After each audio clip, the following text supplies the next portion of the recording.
What rights do people have, and where do they come from?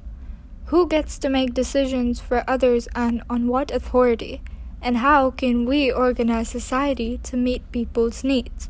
These questions challenged an entire nation during the upheaval of the French Revolution. But first, what is a revolution?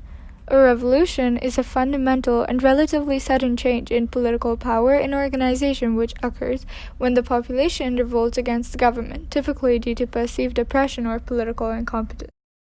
The French Revolution was a period of major social, political, economic, and ideological upheaval that brought significant changes in France and the world from 1789 to 1799, along with the rise of Napoleon Bonaparte. Here's a literal crash course describing the main events of the Revolution of 1789.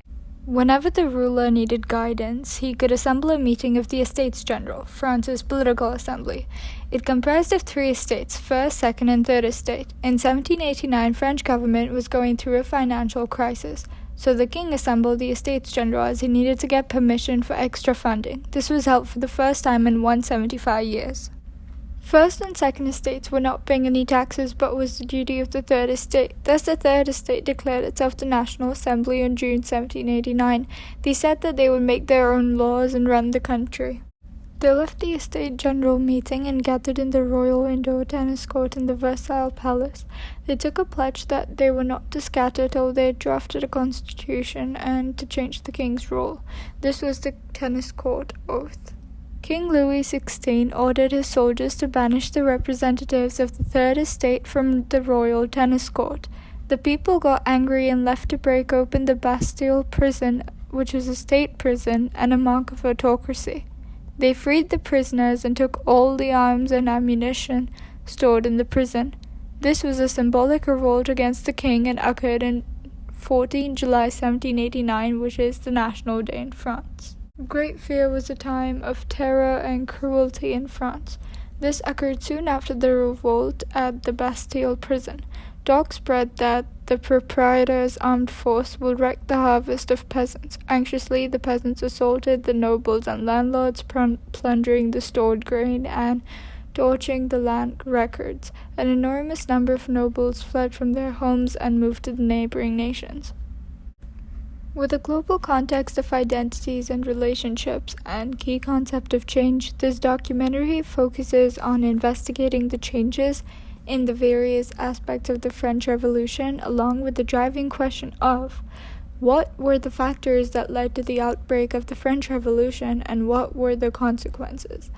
This short film will bring the relationships between the revolution and the way it formed the France we know today to focus. So the main question that arises is, why did the French Revolution occur in the first place? The social aspect of the causes highlight the prevalent social inequalities. In the 18th century, the French society was divided into 3 estates. The first estate, clergy, which included members of the Catholic Church. Second estate, nobility, which comprised the relatives of king and queen and people with titles like duke. And the third estate, commoners, made up of everyone else, from rich businessmen to peasants to even landless laborers. The king ruled as an absolute monarchy. However, it was organized in such a way that only the nobility could truly have a voice. Next, the subsistence crisis.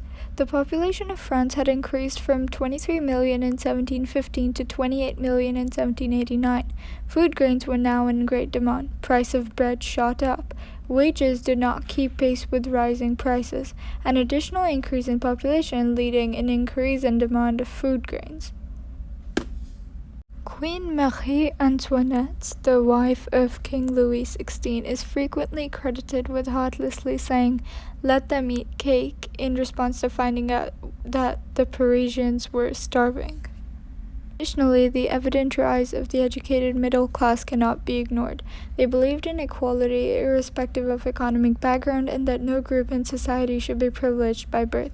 Ideas of freedom and equality were put forward by philosophers which were discussed intensively in salons and coffee houses and spread among people. Moving on to the several economic causes, there was an empty treasury due to certain reasons. 7 years of war, a global war fought between the French and the British Empire with their allies from 1756 to 1763.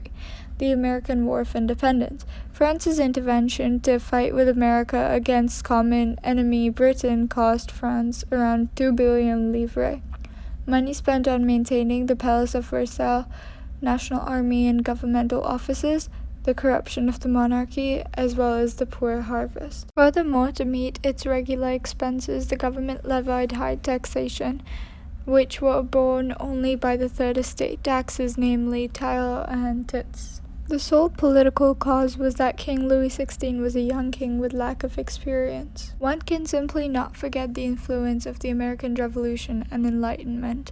While it can't be said that the American Revolution was a key factor in the French Revolution, the seed that the colonial uprising planted certainly cannot be ignored. Therefore, the lack of freedom of speech, the subsistence crisis, the rising middle class, the empty treasury, the heavy taxations, the young King Louis XVI, and the American Revolution's impact all led to the outbreak of the French Revolution. Now that we've figured out the factors leading to the revolution, what were the consequences of the outbreak? Outcomes include, first, representative government versus authoritarianism, the two different new models of government. Second, stronger, further centralized state with a large, more effective and intrusive administration. Third, abolition of special fiscal privileges, internal tariffs, and the establishment of uniform tax system based in principle in one's income. Fourth, creation and extension of new civil rights such as equality before the law. Fifth, socio-economic changes such as abolition of guilds, that is, workers' right to organize in unions, and business becomes an honorable profession, as well as wealthier peasants can acquire land and more peasants become independent proprietors. And last but not the least, there were multiple changes in ideas and political culture, such as liberty, equality, fraternity. Sovereignty rested with the people, not in the king or any narrower group such as the aristocracy, as well as increase in nationalism. Some other important consequences include the Reign of Terror, rise of Napoleon Bonaparte, rise of nationalism, an emerging middle class, Committee of Public Safety, as well as a Directory. All in all, the revolution saw 3 constitutions and 5 governments within 10 years, followed by decades alternating between monarchy and revolt before the next republic formed in 1871. And while we celebrate the French Revolution's ideals, we still struggle with many of the same basic questions raised over 2 centuries ago.